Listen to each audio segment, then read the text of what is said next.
Comenzaremos entonces con la psoriasis. La psoriasis es una enfermedad, Doctor, disculpe una consulta antes de iniciar para que pueda grabar. perdón,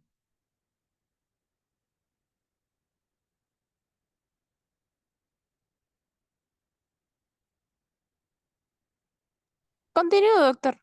ok, entonces la psoriasis es una enfermedad inflamatoria crónica de la piel en el cual hay una proliferación exagerada de los queratinocitos debido a procesos inmunológicos que van a estar mediados por los linfocitos T y se van a manifestar con lesiones clínicas a nivel de la piel, pero también va a afectar otros órganos, especialmente las articulaciones, además de problemas netamente metabólicos, cardiovasculares, asociados a problemas psicosociales. Entonces, con respecto a la epidemiología, en la psoriasis en forma universal, la prevalencia es tanto igual en hombres y mujeres, aparentemente tiene una distribución bimodal entre los 25 a 35 años y posteriormente un segundo pico entre los 50 y 69 años. Es más frecuente en los adultos y se ha visto que hay una mayor frecuencia de incidencia y prevalencia de psoriasis en las áreas más lejanas del Ecuador. Con respecto a los factores de riesgo, la psoriasis es una enfermedad multifactorial, en el cual va a haber una predisposición genética y va a haber ciertos factores ambientales que van a detonar esta enfermedad. Entonces, si el paciente tiene predispuesto algún gen y asociado a algún trigger externo, se va a repercutir en la formación de las placas de la psoriasis. Con respecto a la genética, existen muchos genes asociados, pero el principal es el gen del SORS1, el cual está codificado en el brazo corto del cromosoma 6 y es el que va a codificar eh, la corneodiosmina, que es una proteína de unión de adhesión de los queratinocitos. Además, al alterarse esta corneodiosmosina, va a estar también alterada una proteína que es la proteína 1, el cual también actúa a nivel de la adhesión celular. Otros genes alterados son el del HLA-CB6 y el HLA-B17. Acá vemos en esta tabla los genes principalmente alterados, pero recordemos que el principal, el que está más asociado a las placas de psoriasis, es el SORS1. Ahora, también se ha mencionado que existen ciertos triggers, ciertos factores externos que pueden detonar la aparición de las lesiones de psoriasis. Más que todo son teorías, pero se cree que puede ser alguna infección bacteriana, viral, algún trauma externo, el estrés, el alcohol, el cigarro y también medicamentos. Con respecto a los medicamentos, acá en esta tabla se puede ver cuáles son los medicamentos que están más asociados a brotes de psoriasis, estando a la cabeza el litio. Se menciona que el litio puede causar más del 50% brotes de placas de psoriasis de nuevo en un paciente con antecedentes de psoriasis, seguido por los betabloqueadores, los antimaláricos y algunas veces AINES y medicamentos como perdón, antibióticos como las tetraciclinas. ¿Cuál es la fisiopatología de la psoriasis? La psoriasis es un poco complicada ya hay bastantes vías inflamatorias, pero en forma de resumen tenemos aquí en este gráfico que todo comienza con el trigger, ¿verdad? Que aparentemente puede ser algún medicamento, el estrés, algún virus, una bacteria, en pacientes predispuestos, en los cuales, por ejemplo, tienen alterados el gen del SORS1. Cuando esto sucede, entonces los queratinocitos van a liberar ciertas proteínas, entre los cuales están las catelicidinas y una catelicidina bastante involucrada en la psoriasis es la LL37. ¿Qué sucede cuando el queratinocito está inflamado y libera esta catelicidina? Esta se va a unir a nivel del ADN y va a producir una reacción a nivel de las células dendríticas plasmocitoides, las cuales se van a activar. Al momento de estar activadas, estas van a transformarse en células dendríticas dermales y son las que van a migrar al nódulo linfático. En el nódulo linfático, estas van a actuar como un presentador de antígenos y van a liberar interleuquinas. Y he aquí lo más importante, las interleuquinas que van a ser liberadas a nivel del nódulo linfático es la interleuquina 12 y la interleuquina 23. Y esto lo tienen que recordar bastante bien porque de esto se basan los tratamientos más modernos en la psoriasis. La interleuquina 12 y la interleuquina 23 van a actuar al nivel de los linfocitos TH0, los TH vírgenes, y estas van a madurar a dos formas que son los linfocitos TH1 y TH17. Los linfocitos TH1 y los TH17 van a actuar a nivel de la dermis y la epidermis. Estos dos linfocitos TH1 y los TH17 van a ser los principales que van a liberar ciertos factores inflamatorios como el factor de necrosis tumoral alfa, el interferón gamma, y estos van a actuar a nivel de la activación de los queratinocitos, permitiendo su proliferación. Otro punto también bastante importante son las células TC17. Estas células TC17 también están involucradas en la activación de los queratinocitos mediante la liberación de la interleuquina 22, como se puede observar en el gráfico. Como se puede ver, este es un resumen. Hay bastantes vías inflamatorias, pero las principales son a nivel de la interleuquina 12, interleuquina 23, el TH1 y TH17. Como veremos después partiendo de este gráfico, se va a realizar los tratamientos más modernos en la psoriasis. Acá hay un pequeño resumen, entonces recordemos que la célula dendrítica llega al nódulo linfático, esta van a liberar dos interleuquinas bastante importantes, la interleuquina 12, la interleuquina 23, y todo va a terminar en la activación de los linfocitos TH1 y TH17, que son los principales que van a actuar como factores proinflamatorios a nivel de los queratinocitos, permitiendo su activación y proliferación. ¿Cuáles son las manifestaciones clínicas de la psoriasis? Creo que ya habrán visto algún paciente con psoriasis, ya que es una enfermedad muy frecuente. La manifestación clínica más frecuente son las placas de la psoriasis, como se puede observar en el gráfico, en más del 80%, las cuales se caracterizan por ser unas placas eritematosas con esta descamación bastante gruesa, de color blanco o plateado. Sin embargo, existen otros tipos de manifestaciones, por ejemplo, en la forma eritrodérmica de la psoriasis, los pacientes tienen un eritema y descamación más del 80%. También hay una forma pustulosa, como se puede observar aquí en el gráfico, las cuales están divididas en cuatro subtipos: la forma generalizada, la forma anular, la palmoplantar y la acrodermatitis continua, como lo vamos a ver en las siguientes diapositivas. ¿Cuál es la topografía de la psoriasis?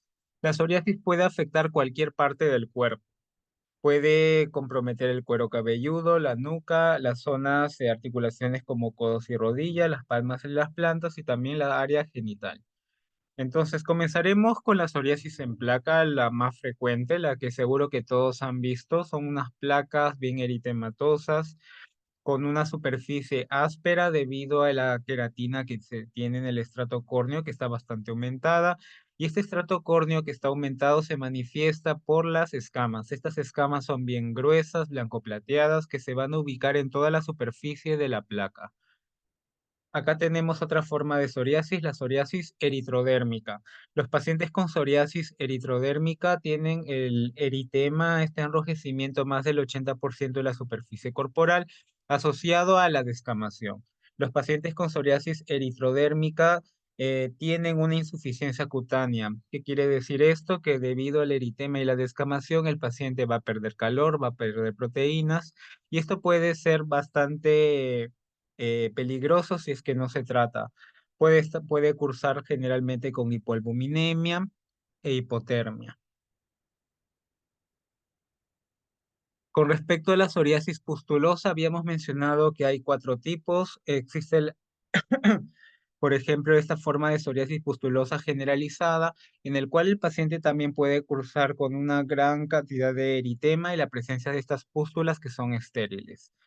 También existe una forma anular en la cual los pacientes tienen estas placas anulares con la presencia de las pústulas a nivel del borde de este tipo de lesiones. Tenemos también la psoriasis pustulosa palmoplantar en las cuales hay pústulas hay pústulas en la zona de las palmas y las plantas, y tenemos la acrodermatitis continua de Jalopo.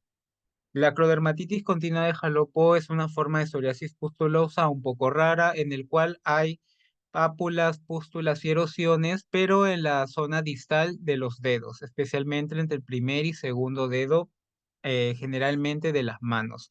Pero a diferencia de otras formas de psoriasis, tiende a destruir la uña.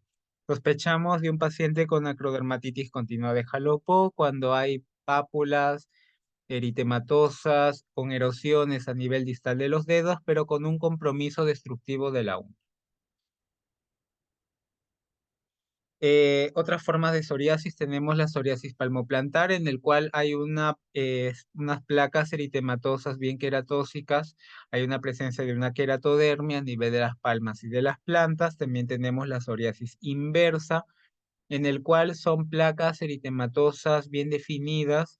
La descamación no suele ser tan gruesa como una placa de psoriasis común y se va a ubicar a nivel de las flexuras. Por ejemplo, en esta fotografía se puede ver a nivel del pliegue abdominal, a nivel inguinal, pero también puede afectar las axilas, la región perianal y la zona del cuello, la región también mamaria. Tenemos por último la psoriasis en gotas, en las cuales son placas eritematosas descamativas, como una placa normal de psoriasis, pero el tamaño suele ser bastante pequeño. La dimensión de una psoriasis en gota puede variar de entre de 2 hasta 8 o 9 milímetros, y es una forma de manifestación un poco más frecuente en la edad pediátrica, pero los adultos también lo pueden tener, y se menciona que está más asociada a una infección por estreptococo. También la psoriasis puede afectar las uñas. La manifestación más frecuente de la psoriasis en uñas es el pitting, en el cual se puede ver estos hoyuelos bastante groseros y ubicadas, distribuidas en forma no uniforme a nivel de la placa unguial. Otra manifestación bastante importante y llamativa es la onicolisis. La onicolisis es el despegamiento de la uña de la lámina con respecto al lecho, y se va a ver de esta coloración medio amarillenta. Pero ¿qué sucede? Esta onicolisis casi siempre está asociado a esta mancha eritematosa, al cual se le denomina la gota de aceite. Entonces, si nosotros vemos una uña onicolítica asociado a esta mancha medio eritematosa que está debajo de la uña onicolítica, que es la gota de aceite, pensaremos en una forma de psoriasis unguial. La psoriasis también sigue el fenómeno de Kepner, en el cual, si nosotros hacemos un pequeño traumatismo en la piel, en la zona traumatizada aparecerán lesiones de psoriasis. Y también un signo importante de la psoriasis es el signo de Auspitz. Cuando nosotros queremos remover esa escama gruesa, en algún momento vamos a liberar una pequeña membrana, que es la membrana de Duncan Buckley. Al momento de liberar esa pequeña membrana va a aparecer este sangrado en rocío, que es el signo de Auspitz, bastante característico de la psoriasis. ¿Cómo podemos medir o graduar la psoriasis? Existen bastantes clasificaciones, ya que ha sido bastante difícil poder graduar o tener alguna idea de cómo tener un parámetro para clasificar clínicamente la psoriasis y después decidir un tratamiento. Actualmente existen tres formas de hacerlo. Para eso utilizamos los índices PASI, BCA y el DLQI. Entonces, el más importante es el PASI. Es el que más se usa, especialmente si queremos deducir algún tratamiento dependiendo de la gravedad del cuadro. Y en forma experimental es la escala que más se usa. Lo importante es que deben tener en cuenta, porque bueno, es bastante complicado calcular el PASI. Por fines académicos, diferenciar que un PASI de 10 indica una forma leve de psoriasis, y cuando hablamos más de 10 ya indica una forma moderada severa de la misma. En la escala PASI se cuantifica el enrojecimiento, el eritema, y se gradúa del 1 al 4 dependiendo de qué tan eritematosa está la lesión. También aplica para la descamación, si la escama está muy gruesa, se clasifica como un 4. Y la induración, qué tan gruesa está la misma placa de la psoriasis. Acá podemos observar cómo se cuantifica esto. Como se puede ver, es un poco complicado. Normalmente ya tenemos ciertas calculadoras para hacer esto en consultorio externo. Luego tenemos la clasificación BSA. En esta clasificación lo que generalmente se toma es la extensión del área en el cual se comprometen las placas de la psoriasis y como se puede observar, la cuantificación en un BCA menos de 5 denota una psoriasis leve, entre 5 a 10% una psoriasis moderada y más del 10% una psoriasis severa. Y por último, el DLQI. El escala DLQI lo que más o menos lo que denota principalmente es cómo afecta la psoriasis en la calidad de vida. Y como se puede observar, también un DLQI menos de 10 indica una psoriasis leve y más de 10 una psoriasis moderada y severa. Y esto es bastante importante que recuerden el número 10 porque cuando tenemos un PASI, un BCA o un DLQI más de 10, ya indica una psoriasis moderada o severa y normalmente es el parámetro que solemos tener en cuenta para decidir un tratamiento sistémico. La psoriasis no solamente afecta a la piel, también puede afectar otros órganos, así que hablaremos de las comorbilidades.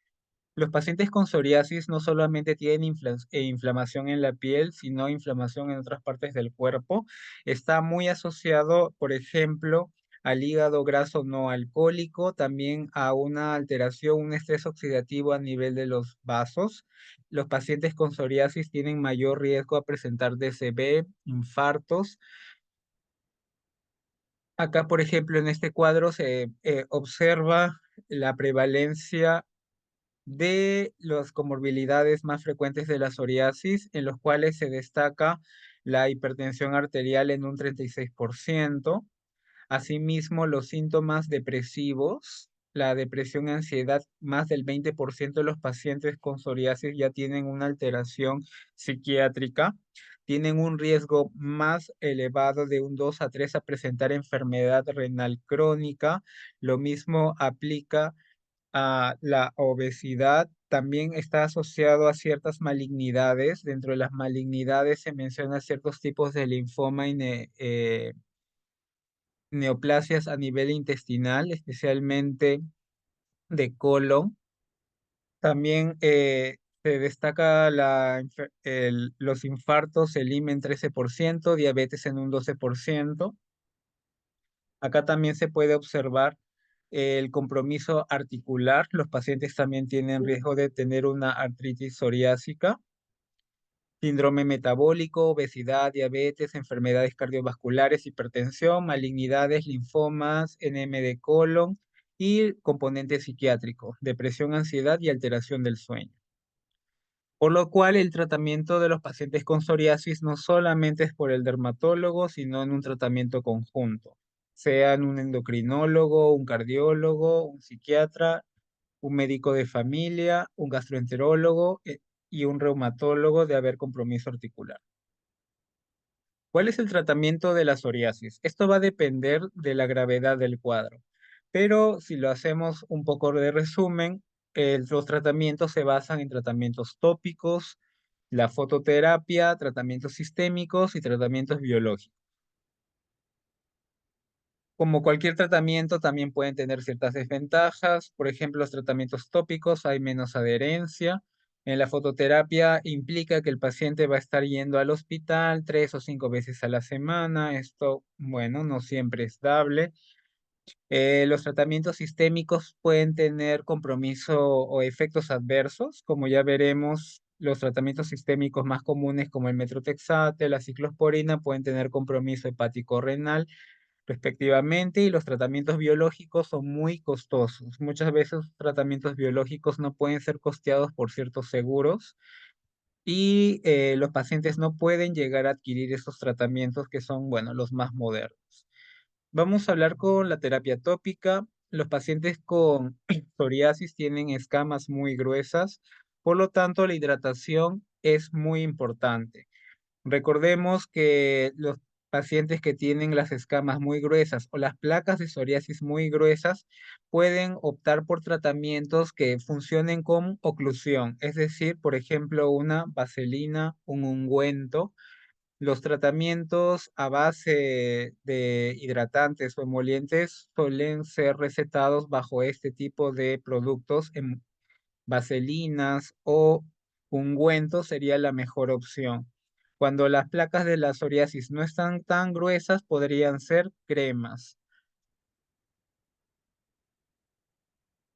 Con respecto ya al tratamiento per se tópico, el primer escalón son los corticoides. Los corticoides pueden ser recetados, bueno, también dependiendo del grado de severidad de la psoriasis, con corticoides de mediana y alta potencia.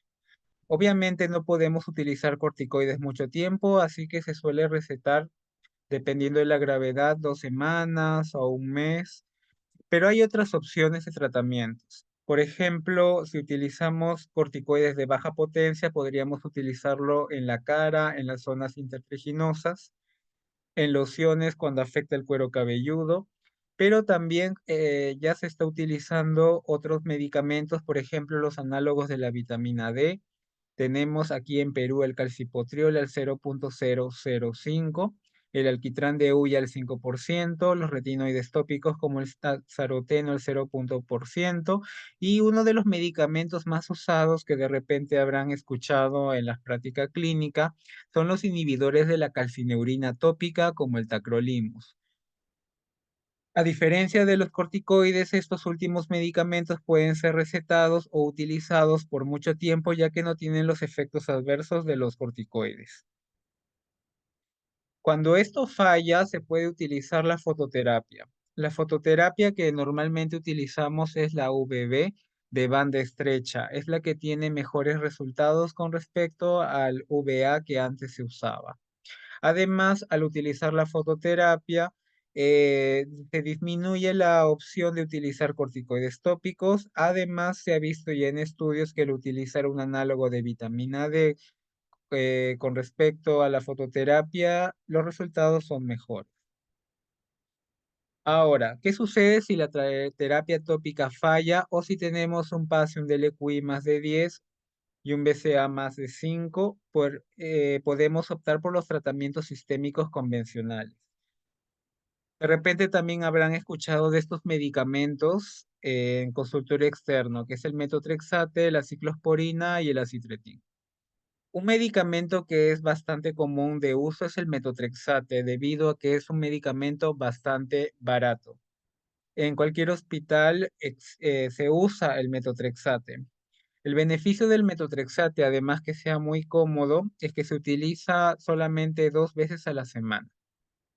Se suele utilizar una dosis de 12,5 a 25 miligramos a la semana y recordemos que el metotrexate inhibe el hidrofolato reductasa, por lo cual disminuye los niveles de ácido fólico sérico.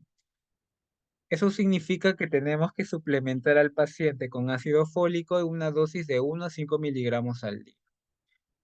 Otro ejemplo es la ciclosporina. La ciclosporina es un inmunosupresor selectivo porque va a inhibir especialmente los linfocitos T mediante disminuyendo la liberación de sus quimioatrayentes que son la interleuquina 2 y la interferón gamma.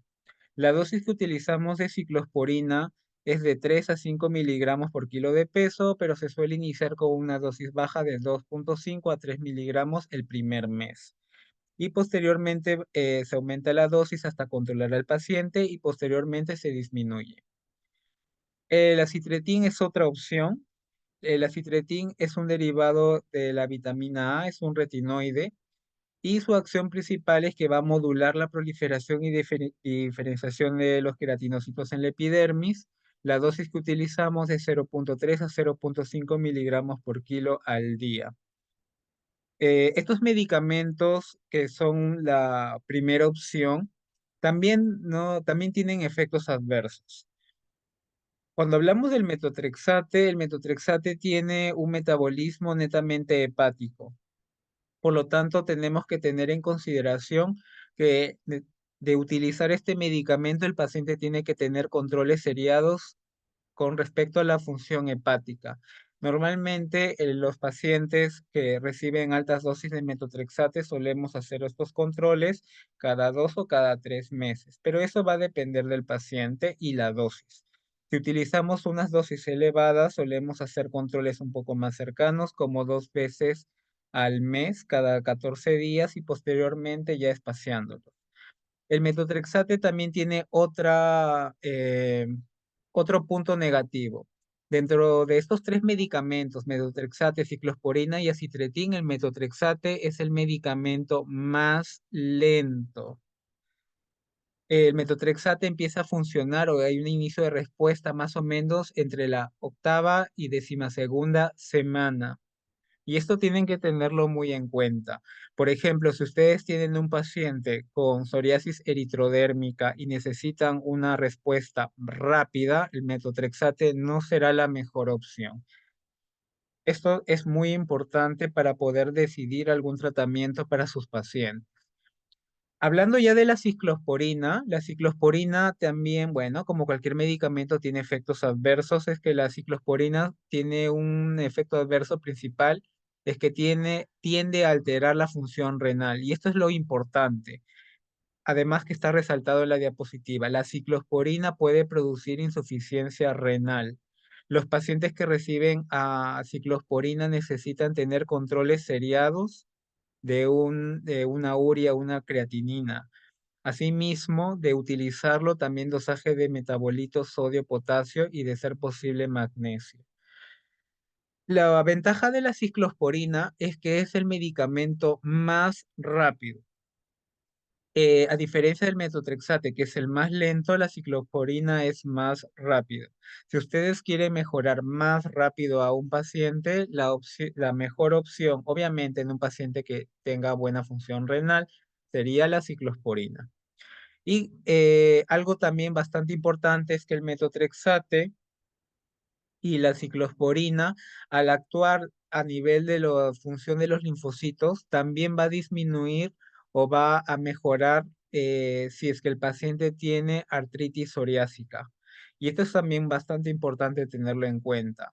¿Por qué? Porque la citretin, que es el otro medicamento que usamos, no ayuda en la artritis psoriásica. Está bien, metotrexate y ciclosporina sí pueden tener su función en la artritis psoriásica, pero el acitretin no, solamente mejora la piel. Con respecto al acitretin, se lleva el segundo puesto porque empieza a actuar o hay mejorías más o menos a la semana 8. El acitretin, como es un derivado de la vitamina A, tiene los mismos efectos adversos que una isotretinoína. Es decir, puede comprometer la función hepática, pero su principal efecto adverso es que puede comprometer el perfil lipídico, puede aumentar el colesterol y los triglicéridos, por eso tienen que tener en cuenta y hacer controles seriados de este tipo de perfiles, además de controlar un perfil metabólico. El paciente no puede subir de peso, hacer dieta, entre otros. ¿Qué sucede si estos tratamientos fallan? Para eso está la terapia biológica, que ya son los tratamientos más modernos. Con respecto a la terapia biológica, se utiliza inhibidores del factor de necrosis tumoral alfa, pero actualmente ya existen tratamientos biológicos más modernos que van a actuar directamente a nivel de las interleuquinas que hemos mencionado en la fisiopatología, que es la interleuquina 12, 23 y 17. Por ejemplo, dentro de los inhibidores del factor de necrosis tumoral alfa, tenemos el famoso adalimumab, infliximab y etanercept. Con respecto a los inhibidores de la interleuquina 2 y 23, al ustekinumab. Con respecto a los inhibidores de la interleuquina 23, el guselkumab. Y de los inhibidores de la interleuquina 17, secukinumab e ixekizumab. Esos son como que los más sonados, los más importantes ahora. Eh, ¿Cuándo se utiliza un tratamiento biológico? Por ejemplo, la FDA recomienda utilizarlo cuando el paciente tiene placas con un PASI 75. La Agencia Europea de Medicamentos, cuando promueve el uso de biológicos, cuando hay una respuesta inadecuada a los tratamientos sistémicos convencionales o hay una contraindicación de los tratamientos sistémicos convencionales o una intolerancia a los mismos. La Academia Española de Dermatología también menciona o recomienda utilizar biológicos cuando hay una respuesta inadecuada a los tratamientos sistémicos convencionales, una intolerancia a los mismos o cuando hay alguna contraindicación de los mismos debido a una comorbilidad del paciente.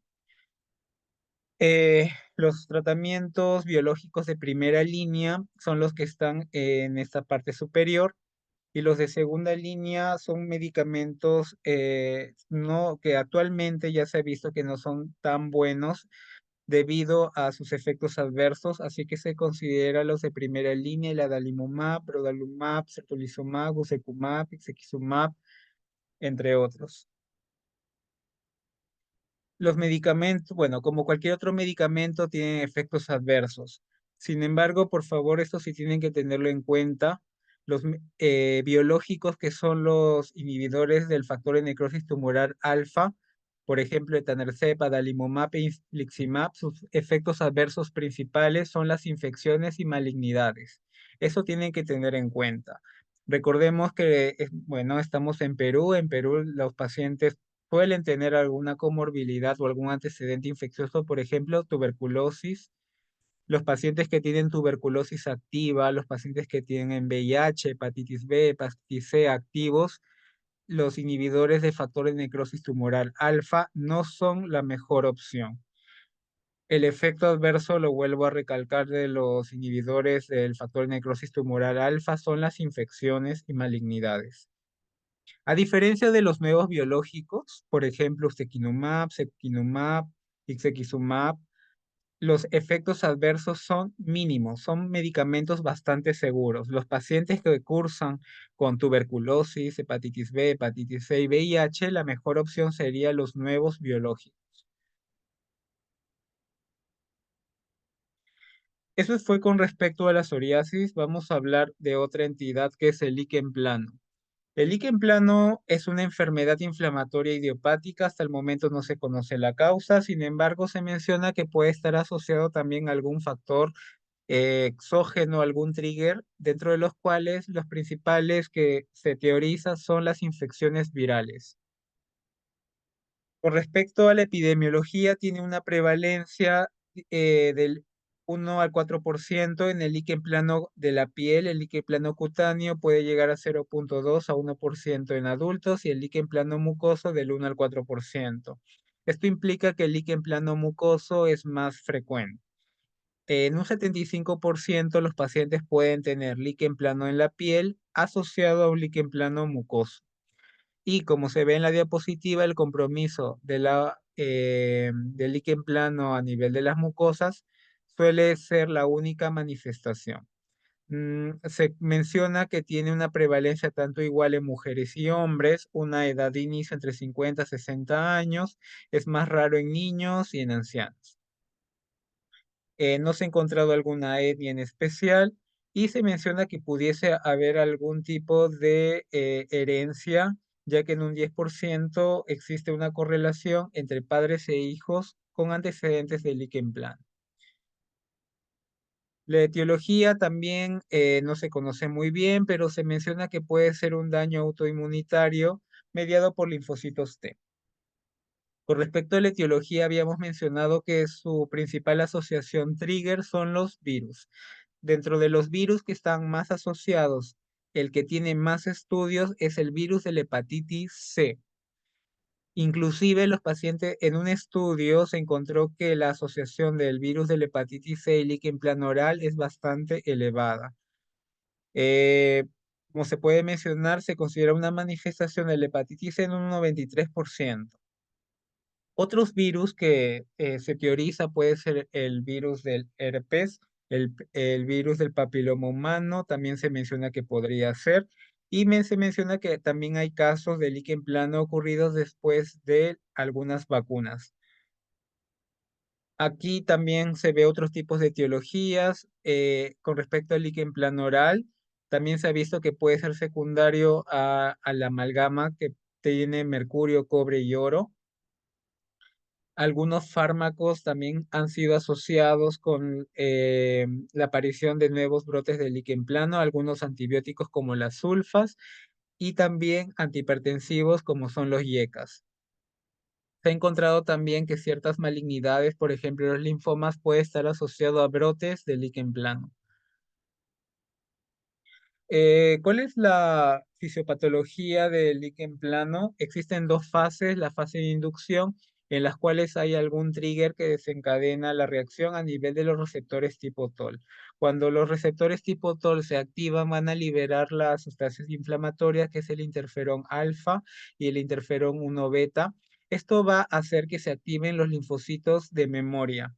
Estos linfocitos de memoria son importantes porque van a activar los macrófagos y las células dendríticas, produciendo otro tipo de linfocitos T, que son los linfocitos T reguladores. ¿Y por qué esto es importante? Porque estos linfocitos van a actuar a nivel de la epidermis, activando y liberando citoquinas, produciendo una necrosis de la epidermis. Y esta inflamación de la epidermis se manifiesta clínicamente como el líquen plano. ¿Cuáles son las manifestaciones del líquen plano? Existen muchas variantes del líquen plano, pero la clásica se caracterizan por unas pápulas eritematosas, violáceas, muy pruriginosas, de esta forma medio poligonal, y una característica del líquen plano son las escamas. Pero las escamas del líquen plano no son gruesas, blanco plateadas, uniformes como en la psoriasis, sino tienen este aspecto medio reticulado, a las cuales se denomina las estrías de Wickham. Igual que la psoriasis, el líquen plano tiene fenómeno de Kepner, como se puede ver en la fotografía, teniendo esta distribución lineal después de un rascado. Existen variantes del líquen plano. Vamos a detallar las principales, en las cuales tenemos el líquen plano actínico. El líquen plano actínico, también llamado tropical, va a afectar las zonas expuestas al sol, especialmente la cara, el cuello, los brazos y las manos, y se caracteriza por unas máculas hiperpigmentadas de color marrón violáceo. Tenemos luego el líquen plano exantemático, en el cual tiene una aparición bastante súbita y se diseminan bastante rápido, posterior a una infección viral. Suele ocurrir más frecuente en el tronco y se autolimita al tercer hasta el noveno mes.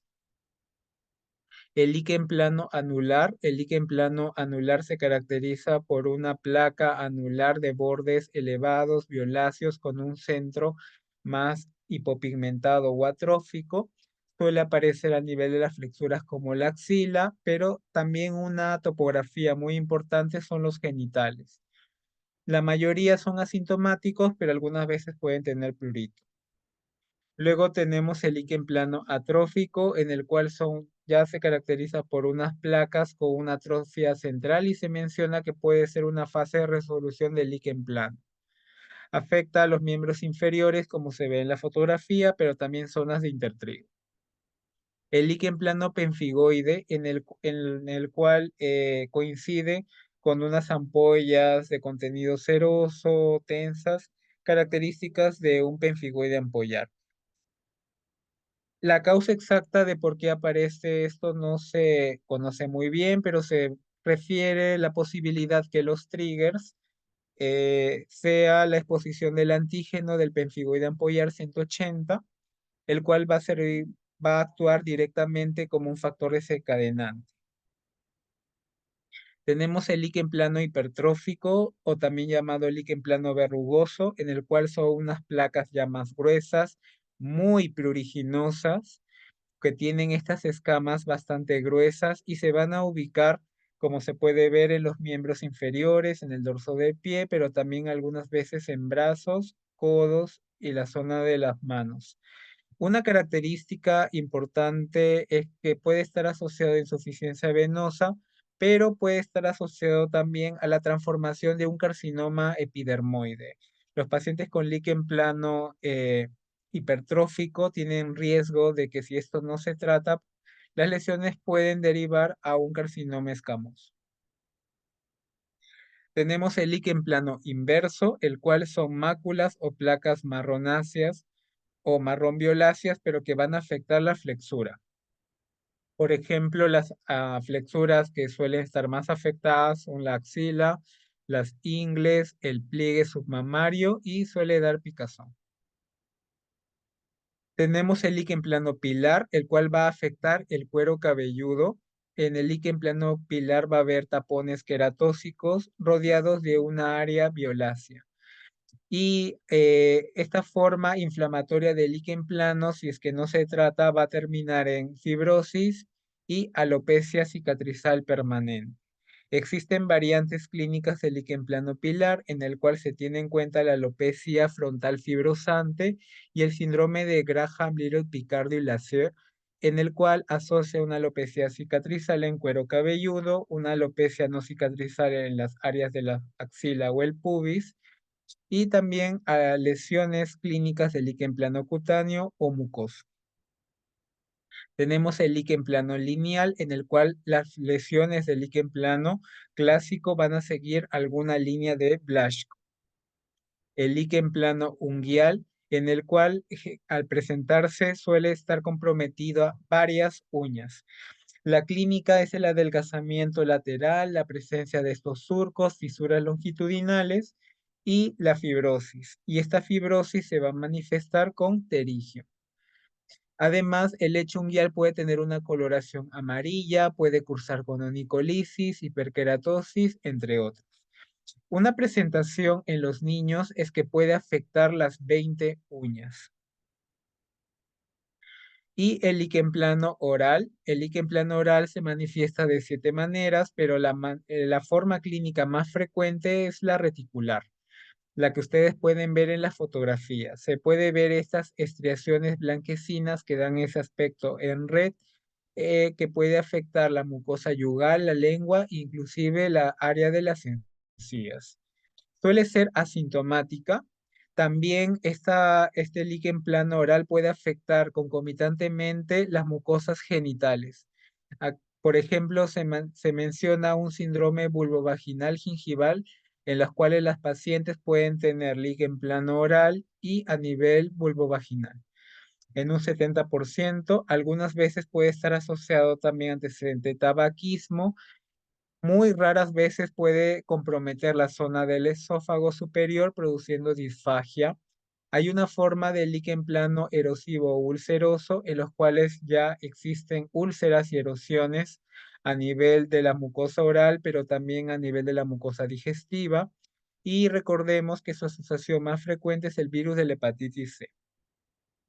Tenemos el líquen plano ulceroso que afecta principalmente la zona palmoplantar, en el cual hay lesiones, erosiones y úlceras bastante dolorosas y recalcitrantes a los tratamientos. Igual que el líquen plano hipertrófico puede evolucionar a un carcinoma de células escamosas. El líquen plano vulvovaginal, la variante erosiva es la más frecuente. La sospechamos ante erosiones y úlceras que no curan a nivel de la zona vulvovaginal y puede tener también un riesgo a transformación de carcinomas de células escamosas. El diagnóstico diferencial del líquen plano es bastante amplio. Algunas veces puede confundirse con una psoriasis. Sin embargo, si hablamos del líquen plano clásico, las estrías de Wickham son bastante características del líquen plano. Algunas veces, por su forma anular, se puede confundir con una tiña, pero recordemos que en el líquen plano anular tiene un centro atrófico a diferencia de las tiñas y también las estriaciones bastante características. Con respecto al tratamiento, el tratamiento inicial del líquen plano son los corticoides. Al momento de hacer un diagnóstico de líquen plano, solemos utilizar corticoides de alta potencia. Por ejemplo, un clobetasol.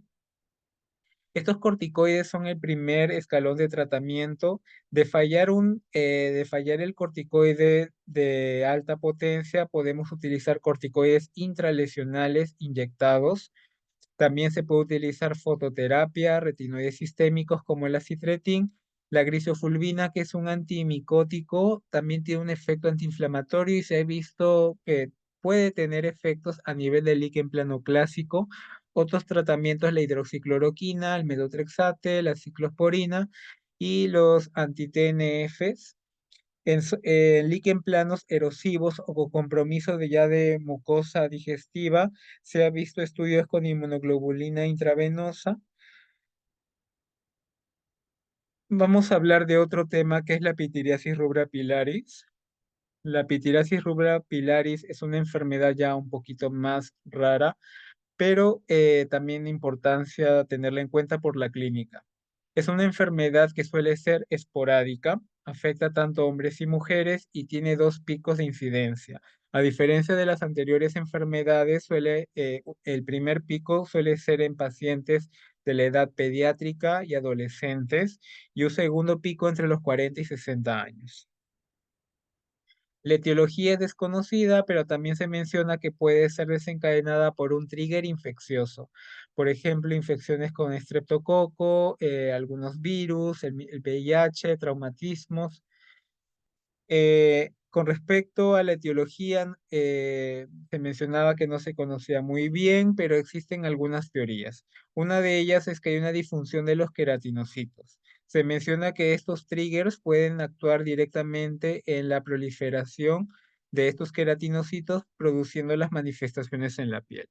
También ahí se menciona que puede haber una disfunción o una deficiencia de la vitamina A, aunque los estudios han determinado que no existe una alteración serológica de la vitamina A, se propone que pudiese haber una alteración del metabolismo de la vitamina A o de su transporte a nivel de la epidermis.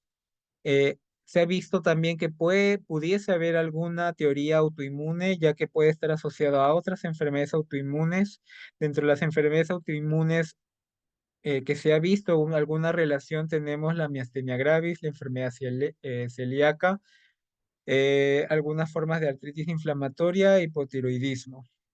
También se ha visto que puede formar parte de un síndrome paraneoplásico, especialmente carcinoma de células renales, eh, carcinoma de células broncogénicas y hepatocelulares.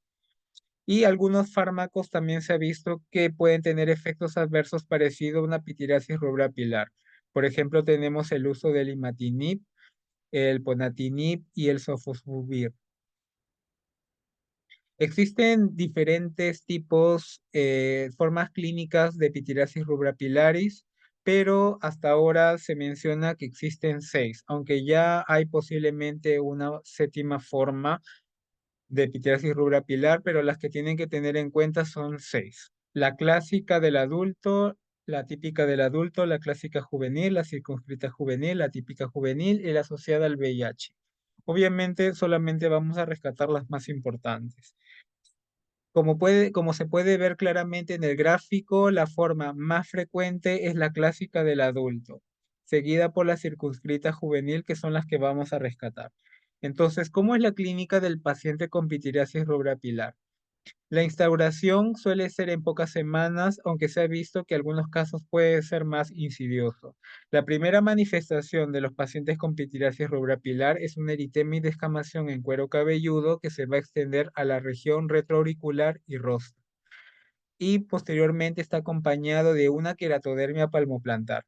Posteriormente aparecen lesiones papulares, foliculares, que van a coalescer formando placas más grandes. Suele aparecer en el dorso de los dedos, en el cuello, en las axilas, los codos y rodillas.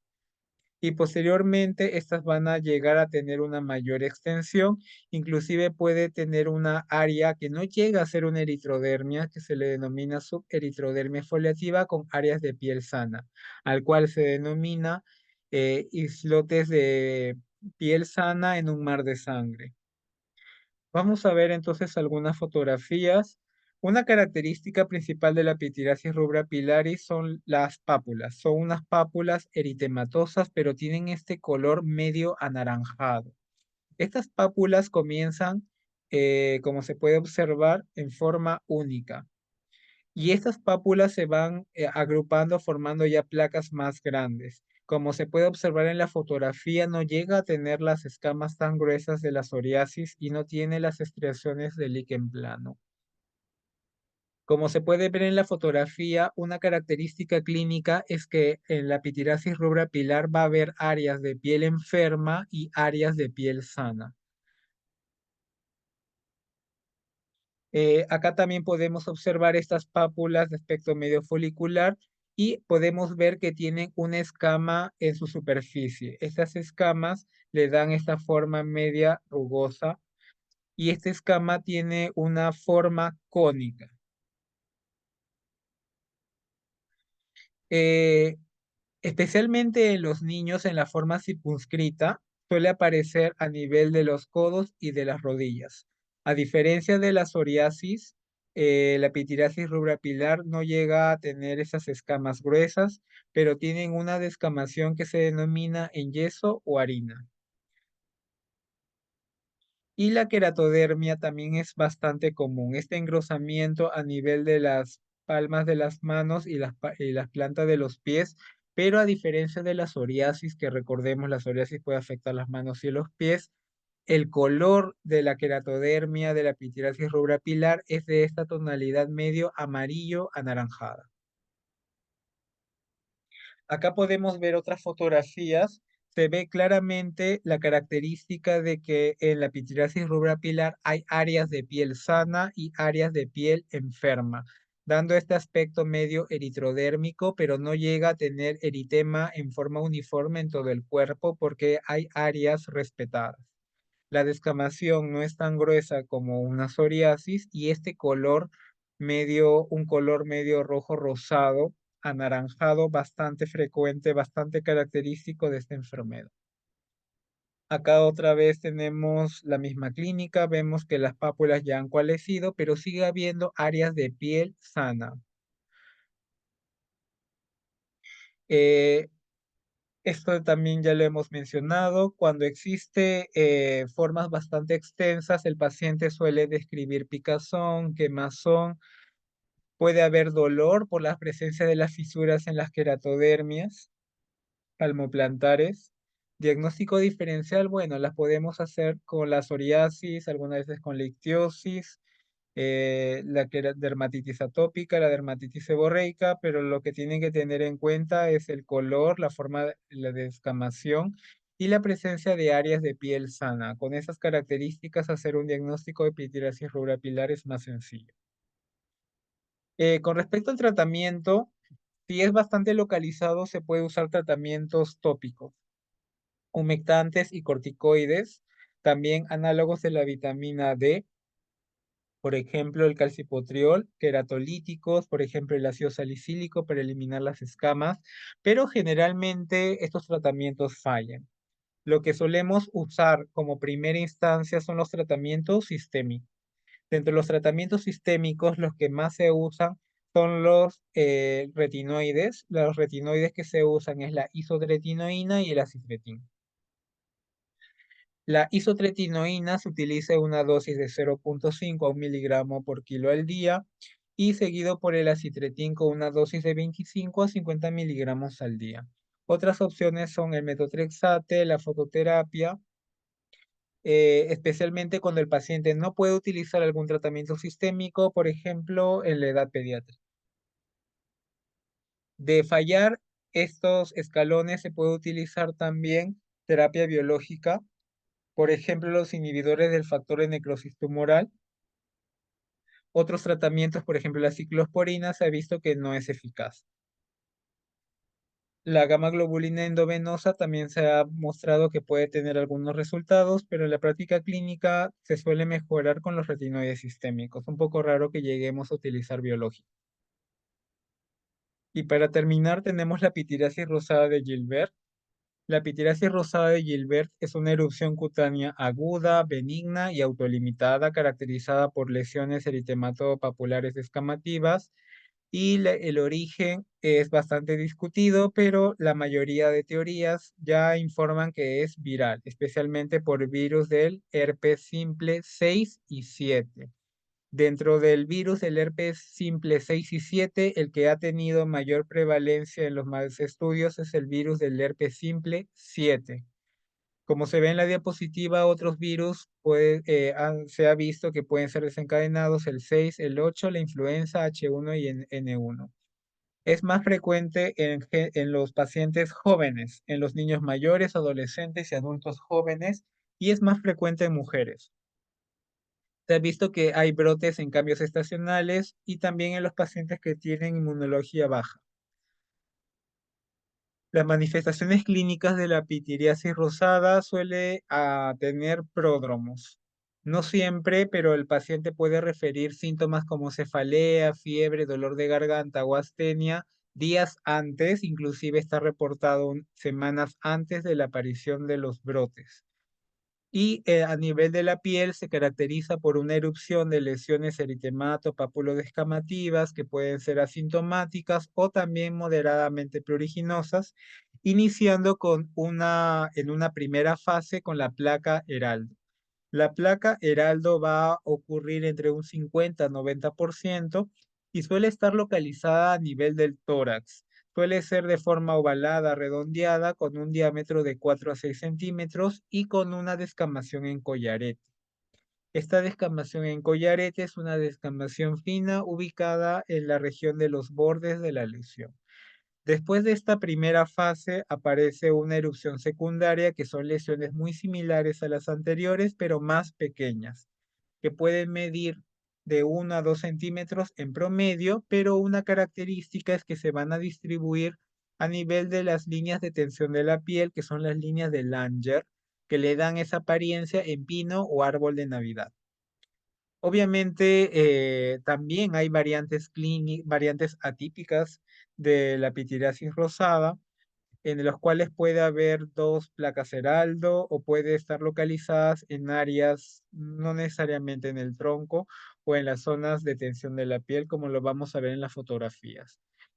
Esta es la clínica clásica de una pitiriasis rosada. Entonces vemos que la placa Heraldo es una placa anular eritematosa con una descamación que se suele encontrar por dentro de los bordes y posteriormente encontramos las otras lesiones que son más pequeñas y se van a distribuir en las líneas de tensión de la piel que son las líneas de Langer. Acá tenemos las líneas de tensión de la piel y en esas líneas bueno, van a aparecer las formas secundarias, las lesiones secundarias de la pitiriasis rosada. Sin embargo, también se han visto formas atípicas en las cuales algunas veces los pacientes no llegan a tener la placa Heraldo o pueden tener dos placas Heraldos o la placa Heraldo puede encontrarse en una localización atípica. Por ejemplo, en esta fotografía la placa Heraldo se encuentra en la planta del pie, lo que normalmente se debería encontrar en el tronco. También pueden aparecer en otras zonas que no son las comunes, por ejemplo, cuero cabelludo, la zona de la ingle, como las flexuras, las zonas sacrales, o en vez de seguir las líneas de tensión, pueden seguir las líneas de Blaschko, siendo muchas veces unilaterales. Como se puede observar acá en la fotografía, en este caso epitiriasis rosada solamente apareció a nivel de la ingle. Acá tenemos otras formas atípicas.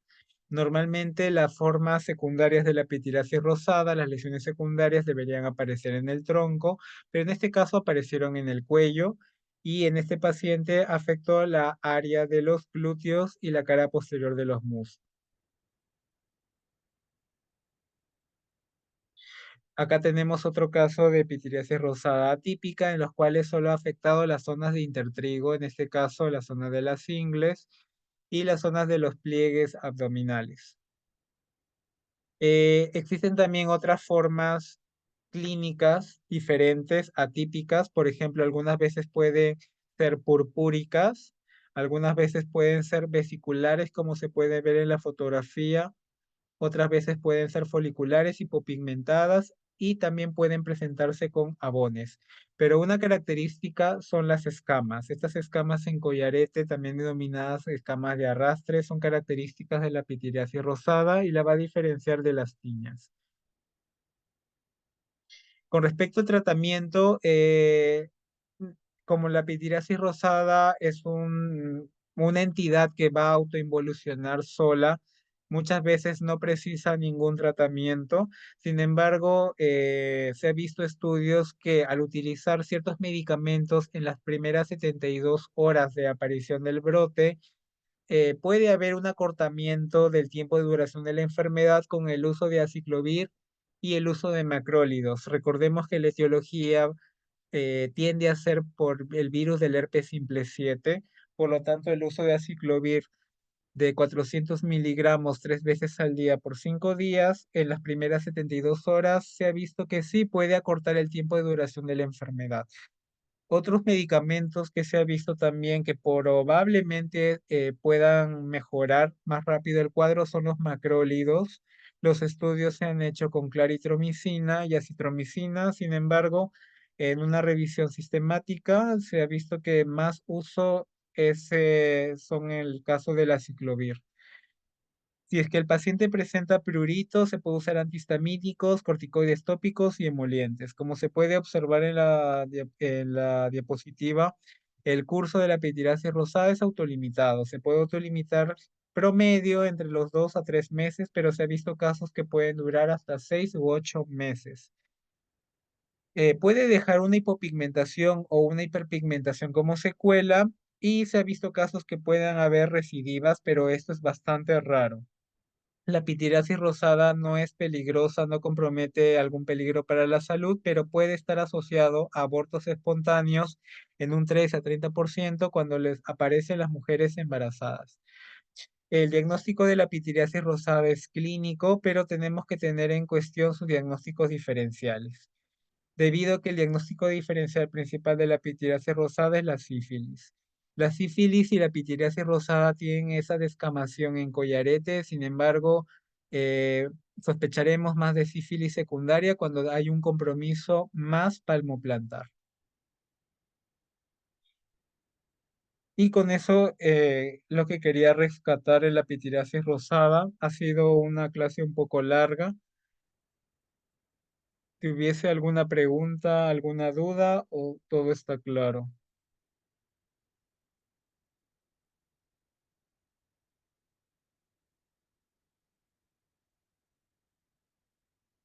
Si, si todo estuviese claro, si no hubiese alguna pregunta, pues sería todo hasta alguna otra ocasión. Gracias, doctor. Gracias, doctor. Gracias, doctor.